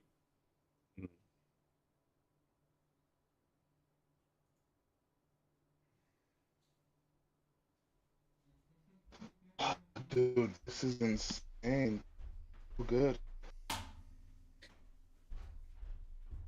So I don't know. I feel like keeping the status quo isn't a horrible thing. I know there's dwarves who would rather not have that be the case, like Horatio, but can't have Dorian You know what we're society gonna fall ask for? apart. So I don't know. I can't really outright ask to get to the vault, right? Like, She said she'll owe you a favor. No. so So I think okay. So I wonder can. if we um can do we have a moment to, like, come together before we She's go up to calling her everyone and up. kind of Yeah, talk about our findings? yeah. She didn't call everyone up because I also want to go then talk to the one guy. You know, the Horatio, because I don't have any of that information. Or if you give me that information, I can tell her That's that that's Horatio that's the paid for yeah. That's her private thing, and but he all he requested was a dance, and then she can go dance, and then he'll give us the information. So I think like the heist, for like what? I don't really Okay. am gonna plan on talking to the great mother about the heist, just because I don't think it will be beneficial. Like she could have us all decapitated. I think like that'd be scary. Here's the thing. Here's the thing. I kind of want to talk, like like I guess what I was asking, like if we can all interchange information before we meet the lady. I have it written down somewhere. What's her name? Mother I mean, Alvera. I agree because Um, particularly before we meet her, because we need her blood anyway, and if we could find some way to get a drop of her blood while yeah, going to meet her, that would be great. but here's the It'd be thing. cool if I Oscar don't know knows if what the that's ritual is. Because if the ritual is that we both have to put blood on the tablet, one of you guys can like steal some of it. I know, that's what I'm saying. Yeah, yeah, yeah. I would definitely be able, with sleight of hand, be able to grab that. But also I can. my other question is, Sorry, Lou, go on. no, go ahead. You good?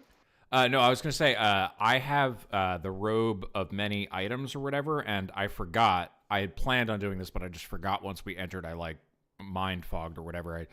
Nate was introducing so many things.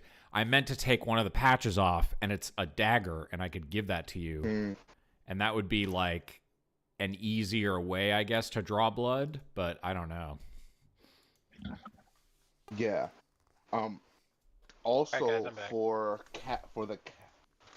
the captain, I'm thinking maybe we can just kind of give her a lifetime supply of meaty bitch at half the cost, for so that she could dance with the. I don't know if You're that's too much for you, Fjork. dance with the what? You're roboting a little bit again.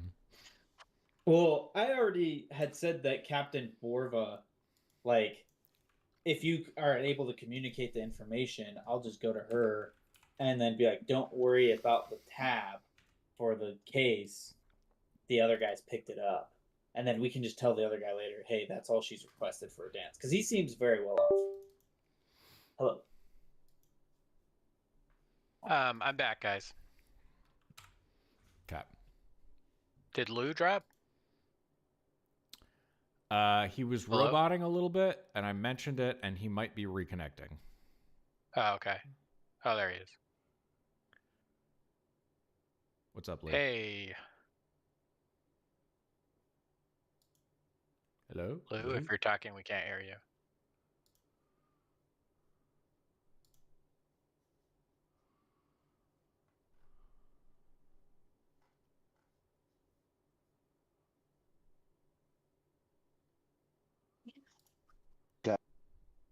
Harder than it looks to make it stay. Okay. It looks pretty good. Let's Do you guys hear me back? Can I'll still kind of request roboting, Lou. to the great mother that I can try to soften the party up before they come up here. Okay, so you want to buy yourself some time. Yeah, so that we can meet and talk first. Yeah. Exchange information Yeah, before sure. we go So, up there. Yeah. Yeah. So I will let you guys all meet and talk and then decide your next steps for the next phase. Yeah. And if you've already done that, then Is it better now, guys? that's great. Yeah, it seems better. We were discussing a little bit, yeah. Okay. So back to what I was saying. Like, what if you tell her that the tab is on the guy, and then she talks about it, and then he doesn't know? He's like, wait, what tab? You know what I mean? That could make him look bad. That's where, Lou, you go and tell him, hey, all she requests is a private, case, and then I can tell her, hey, the tab is on his name. All he's requested is a dance. Then she'll dance with him Okay. because she and then seems I'll pretty tell- adamant, Okay. and he seems well to Yeah. do. So he can pay How for much it. are we talking about, though? I need a, or should I just tell him that that's the story we gave her, and Yeah. it's really on us. That way he can give us more information, probably. Yeah, I mean, I think it's like Okay. I looked at Yeah, 'cause if it's brewing, one and like case, brewing like is a couple silver per thing. A case is what, gonna be 24, so it's gonna be like a couple pieces of gold, I can probably. I can put up the gold if anything. That's not a problem. Yeah. So we'll cover it. We'll cover the cost. Okay. Yeah. But we'll tell him Okay, yeah. that's a good idea. That's a good idea. That's a great idea. Okay. So what are you guys doing? Yeah. So I tell the we're conversing. Giving. Does everybody remember what happened with everything? Right.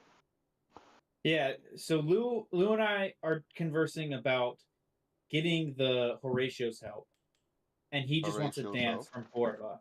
So after we talk with the Great Mother, I plan to go tell Borva that her case is paid for by Horatio. But all he has requested is a dance. And Lou is going to tell Horatio that he's got her the dance. All he has to do is like know that we are putting up a case of meaty bitch, because that's all she wanted for the dance. Okay. And then I think we're going to discuss the Oathstone ritual, and I was hoping Oscar Elmstone might have some insight into what that ritual is. I sure could roll for it. Yeah, you could roll an Arcana. Let's see. Big money, no whammies. Yeah. Ooh, Yeah, so wow, like an that's Oathstone good. is a way that people, for things that are really important, and especially people that have the money to, have one made or whatever, is sort of a way to ensure people's compliance with promises. So sometimes major trade deals, major contracts are negotiated where the parties swear an oath to an oath stone, like really, really important ones. Like we're talking like, treaties to end wars and stuff like that. It's used, by extremely powerful people to sometimes, get people like this to maintain secrecy. about something, or to, keep a promise that is important. Um, and yeah, basically everybody.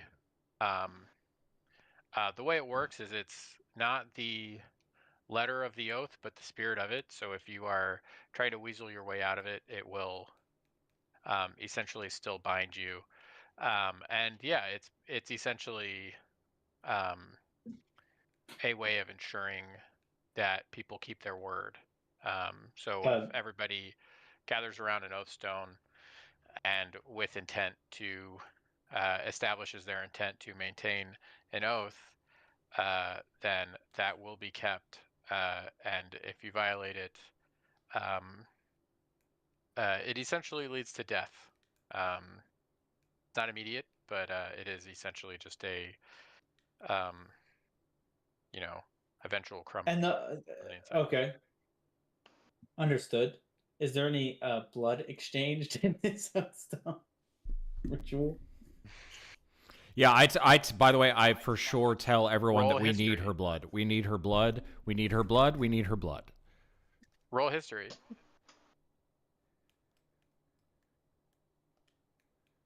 Oh, I'm terrible at history. Oh, damn it. Oh, wait, are we all No, rolling blood history? is blood is not typically exchanged. Do you want me to take a crack at that history check? Please, God. Wait, ho. Ooh. Ooh, now We that was almost both- a 20. Now, Once again, blood is now, not typically Bear, exchanged in Bear, these do we ceremonies. need her blood or do we need like her family line blood?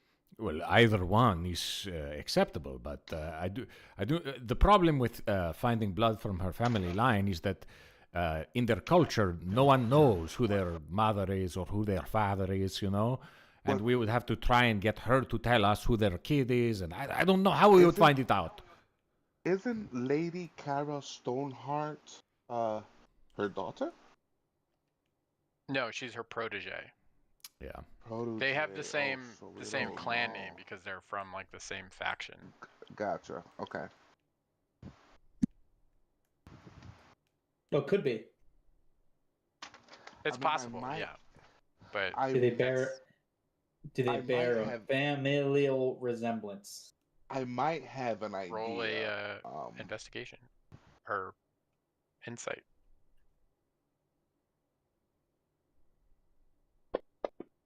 I have an Come on, big idea. money. Nah. Big money, Nah, I no mean, no way to 11. tell.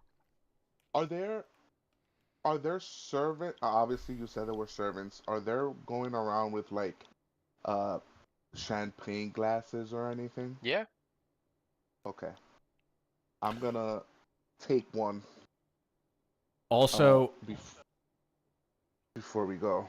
if I can, while we're meeting, I would like to, as subtly as I can, try and pull off one of my patches to create a dagger for Bruggen.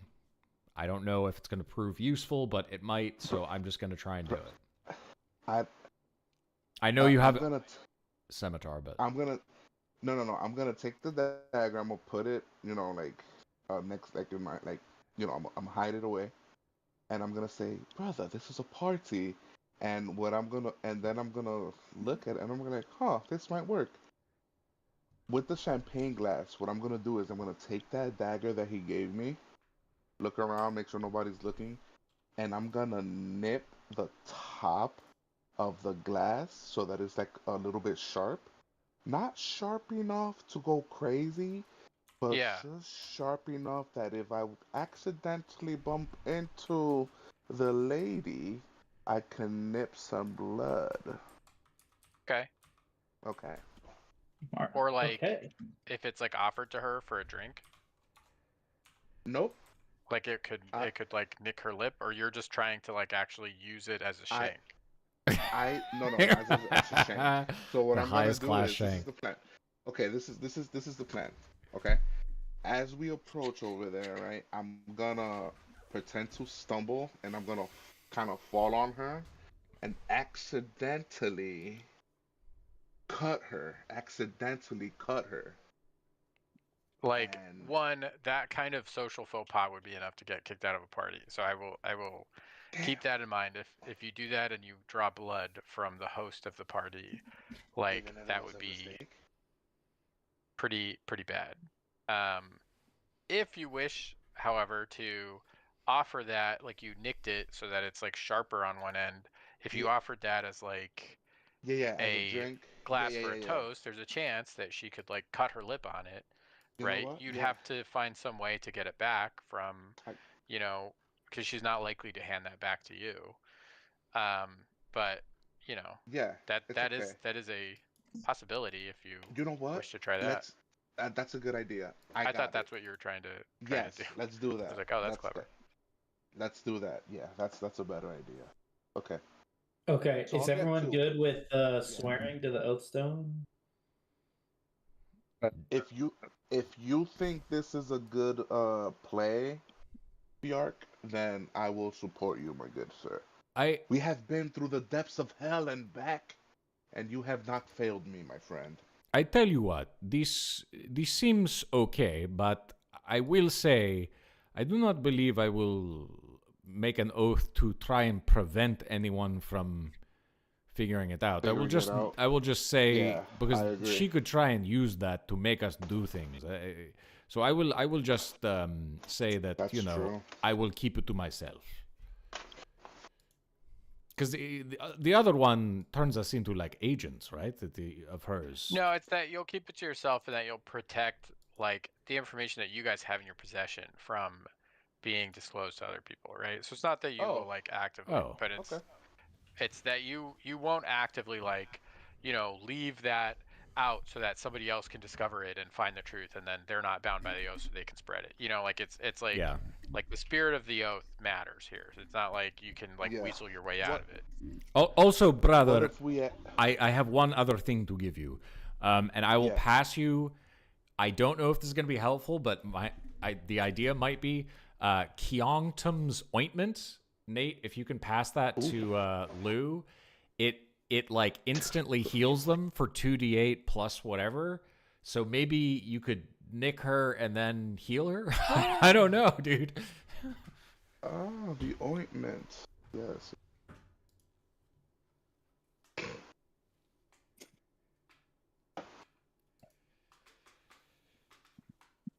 Okay. All right. Is there anything else? So do we want to go talk to the Great Mother? Caldera? No? After you, Fjark. I think All right, so we've you guys will exchanged relevant you guys will information. spend this 15 minutes interacting with the Great Mother, swearing the oath, Yeah. and Yep. potentially talking to Captain Borva. Is that correct? Yes. Yes. All right. So you guys all gather up. You go up to the Great Mother. She has Captain Borva pull out a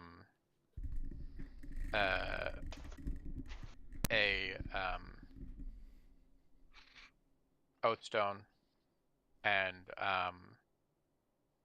she has you guys hold it. And your intention matters. You feel kind of it in some way, like if you felt that you had a soul, like it's like tugging at your soul almost as you prepare to like swear this oath.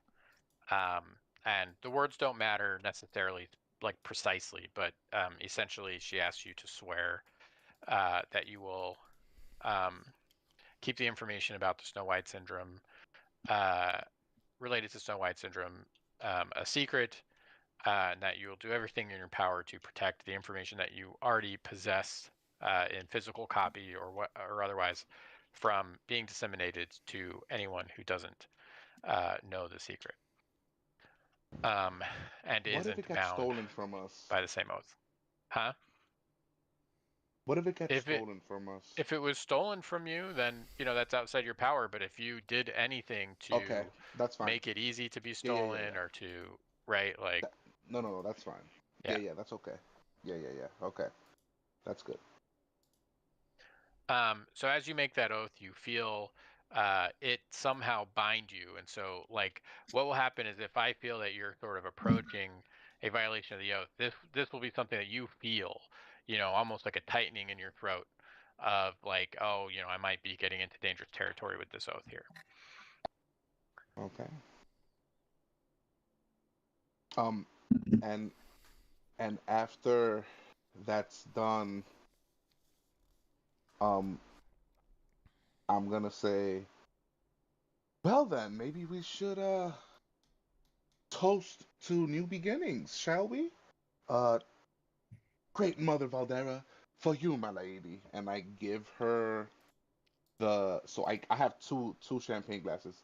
I have mine, and then I'll give her the one that's nicked. I don't know if anybody else. No. I give her the nicked one, and then I give Fjark the other one, because they're both the dwarves. So Yeah. it'll be yeah. So I So give you're it like to them. gonna toast. Yeah, a Yeah. toast to new beginnings. As you do, Hopefully and this the Great works. Mother is about to raise it to her lips. Captain Borva says, "Wait, ma'am," and she grabs it. She takes a sip. She cuts her lip, and she's like, "Ah, Oh, cheaply made glasses. I knew we should have sourced them from a better place." And she hands it to a servant. She's like, "Take this away." She's like, "It wasn't poisoned, Great Mother, but um, I'm glad I spared you from that." um. Okay. Can I keep an eye Yeah, on that yeah, servant? yeah. Yeah, You can keep an eye on that. on that Um, servant.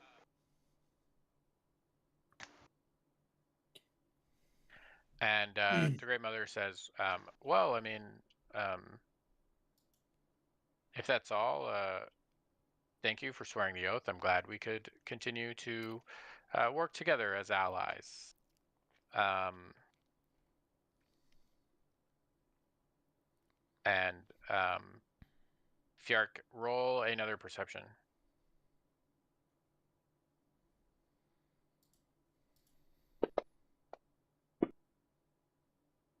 Damn, two sixes in a row. Yeah, not great. It's okay. Um, It's all right. We're good. We're good. as you're about to like part ways with her, you notice Lady Kara like basically like trying to wave you down. Um, and she like you see her like voicing something, but like you're not sure what she's trying to say on 11. Um, uh, it's like something like ask about my pants. Ask about. Can I turn around and? I mean, she's waving me down, right? Yeah, she's behind the Great Mother trying to wave you down, and then you're like you miss like the obvious like the less obvious ones, and she's like getting more and more obvious, like trying to like mouth like something to you, and you think with an 11 you think she's saying ask me about my pants. All right. Um, That's clever, Nate.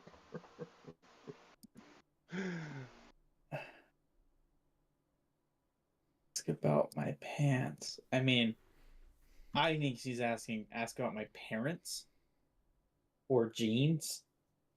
Jeans. But would Fjark get that? He's pretty freaking dumb. All right. I'm just gonna do a intelligence roll. Oh gosh, DC 10. Oh And, no! he just he's uh then goes uh,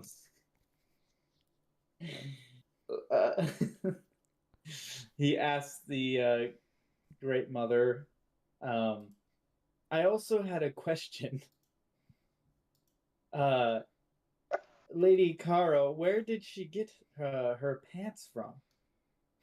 What designer is that? Are you did the champagne go directly to your brain? She said she's wearing a gown. That's even worse. And she says, "Captain Borva, please." And she waves you off. And you see like Lady Kara like smack her hand to her forehead.